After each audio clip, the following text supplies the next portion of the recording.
Did Detective Gummert ever speak to Kamel's father? And Sidra stated that all communication with Detective Gummert went through her. In his police report dated January 22nd, 2015, Detective Gummert said that Sidra asked that he only contact her and not the father. Quote, she stated her father is under a lot of stress due to what is going on with her mother, and she felt that it best that she be the go between us and her father. Okay, so here we have Sidra saying all communication went through her, and then we have Detective Gummert saying Sidra asked that all communication go through her, not directly to the father. And when I asked Detective Gummert in my 21 questions, did he ever speak with Mr. Alam? He said no. It was it was a two-letter answer. No, it was clear. It was very clear. However, days later, Detective Gummert then tells Dan Hennon that he spoke with Mr. Alam on several occasions. Several occasions. So at this point, I'm being told that Detective Gummert never spoke with Mr. Alam. Dan Hennon is being told that Detective Gummert did speak with Mr. Alam several times. The police report doesn't mention Detective Gummert ever speaking with Mr. Alam. It only mentions that Sidra was to be the go between police and the Alam family. So, I then reached out to Detective Gummert to find out what was the problem here. Was there something that got lost in translation, maybe? Was my question not clear? Did he not understand it? But the more that I reread the question, it was hard for me to understand how somebody could misunderstand it. A mistake could have been made, and a mistake probably was made, is what it looks like. Here's where it gets a little interesting. So I was asking Detective Gummert a follow-up question, pretty much, just saying, hey, why did you tell me something different than what you told Dan Hennon? And he says, my apologies. I answered the question incorrectly. I have spoken with Kamel's father on several occasions. So I then asked him why he answered the question incorrectly. And he just responded, a mistake on my part, not trying to hide anything, which is good. That's a good answer because a mistake was made. Another mistake. How many mistakes can we pile on top of other ones that were made in this case? And life is just a learning process. We all mess up. So this isn't a hit piece to show all the mistakes that Detective Gummert did. This is just to point out some of the reasons why this case should be reopened, re-examined, because there are still many questions. There are still a lot of things that don't make sense, a lot of stories that don't add up, a lot of people with differing stories, and we're just trying to figure out what is the actual truth here. When you have so many people giving you a different story, it's hard to figure out what the actual truth is. And when everybody thinks that their truth is truth. So, as far as this case goes, I don't know what the truth is because everybody has a different story. That's been one of the biggest problems here.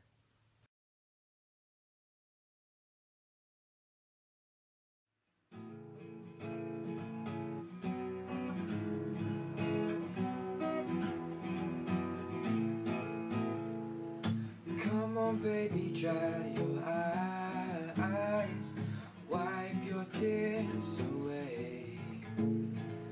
Never like to see you cry. Won't you please forgive me? I wouldn't ever try to hurt you. I just needed someone to hold me, to fill the void while you were gone, to fill this space of emptiness. I'm only human, of flesh and blood I'm made. Human, born to make mistakes. So many nights I longed to hold you. So many times I looked and saw your face. Nothing could change the way I feel. No one else could ever take your place. I'm only human, of flesh and blood I'm made. Human, born to make mistakes. I'm only human, of flesh and blood I'm made. Human, born to make mistakes.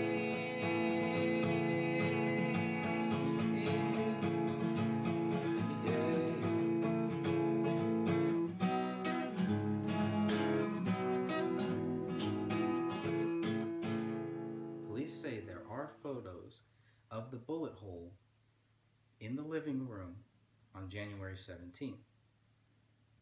Even though 1 month later they had to come back on February 18th of 2015 to find the bullet hole and to find the actual bullet, for whatever reason, there were photos taken of this bullet hole on January 17th, 2015,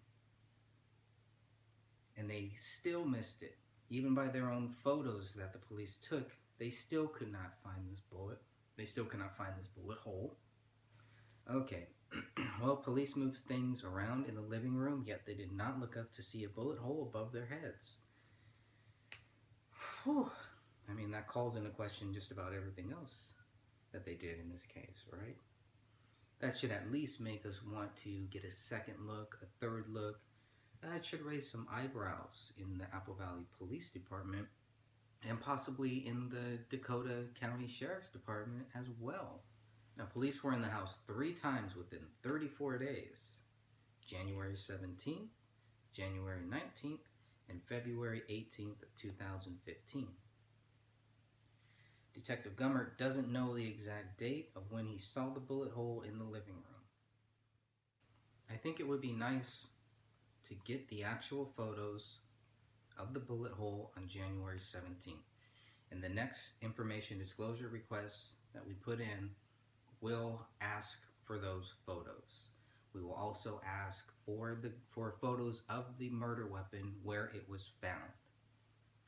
We would, at the very least, we would like to have a photo of the murder weapon itself, which we don't have right now. The only images out there of the murder weapon on a table, not where it was found, but on a table, was given to Tom Lydon of Fox News 9.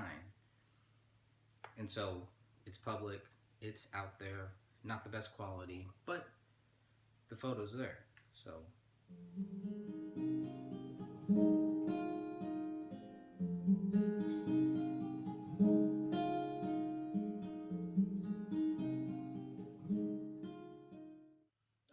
police spell Chris Klein's last name differently in two different police reports.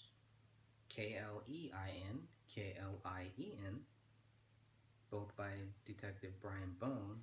Detective Knight spells it Cline. So, just more mistakes, more little things that happen. Police are human, born to make mistakes. We all are. It happens. There was also the question of, did David swear at Kamel's father? Now, here we have a few differing accounts here, where first we have Sidra told Detective Gummert, and this is a quotation from Detective Gummert's police report, David called her father and in the conversation was swearing at him and advised that they were no longer allowed to contact the family and that they were to leave the family alone. Sidra stated that she called David and attempted to discuss what was going on up in Minnesota, and David advised her not to contact the family moving forward. Sidra stated she attempted to contact Kamel several times after her conversation with David, but Kamel would not return her texts or calls, page 41. Now, in August of 2015, Dan Hennon spoke with the father, Anjem Alam, and Mr. Alam told Dan that he didn't remember David ever yelling at him or swearing at him. And Dan Hennon has been very public about that conversation. We do have the pact theory. There was a question early on. Was there a pact between David and Kamel to end their lives and take their daughter with them? And Sean Wright told me that there was a pact between the couple. At the same time, or around that same time, back in early 2015, Mason Hendricks on Facebook wrote that it was a joint decision between David and Kamel to end their lives and take their daughter with them. That's what he's basically saying, not the exact quote. We have the exact quote. But when I spoke with Hendricks later on, probably about a year later, he basically said that he does not believe that there was a pact. So there could be a lot of people who believed one thing when the case first happened, when the case was first opened, when the investigation was still ongoing, and then later on realized that, okay, maybe what I thought was true wasn't true. And that's kind of what I'm hoping will come from this too, is that a lot of people who were so adamant, who just thought that David Crowley was guilty, that I would just like for some of them to reconsider the possibility that maybe he's not. Or maybe what the police told us isn't exactly true. And I think a lot of people can agree that what the police told us, there's a lot to be questioned. There's a lot of holes that are missing, a lot of holes that weren't found, one in particular until 1 month later. But we know that on January 17th, police looked down into the basement, followed a bullet hole that was in the living room floor that led into the basement, that was lodged into one of the basement walls. So we know they looked down.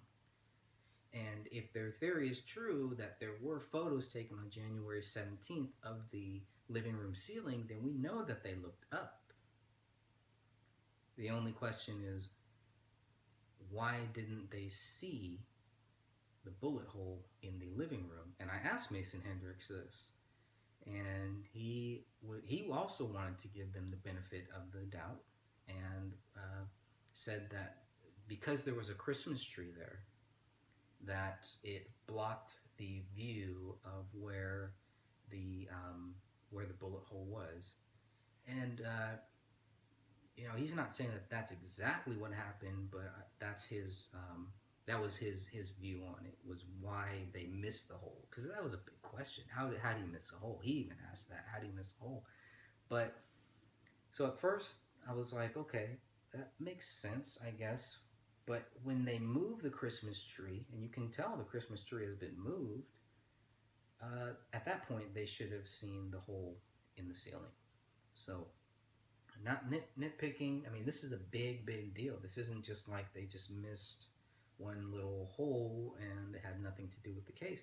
This is the hole that led to the actual bullet that they say David killed himself with. So they didn't have that for 1 month, but they were already working with the theory that David Crowley was guilty, and they were going about to prove that theory. They spent a whole year trying to prove that theory. And I don't know about you, but to me, it has never been proven, and Detective Gummert is right when he says that a lot of people will never believe their theory. And why should we believe their theory? How could we believe their theory based on the evidence that they've given us? And then at the same time are saying that we believe, well, the government killed him. I've never mentioned a government conspiracy as you know, what happened with David. I never said that David was killed by the government, or the government had anything to do with killing David Crowley. But at the same time, they make it really hard to discount that possibility. Now, one of the reasons why Mason Hendricks believed that the pack theory was true had to do with some of the comments that were made by some of the family members. Some of the family members had actually brought this theory forth, and maybe that was just so that they didn't have to deal with the fact that it was possible that David Crowley was guilty. The mistakes are all over the place. I've only documented a few of them here,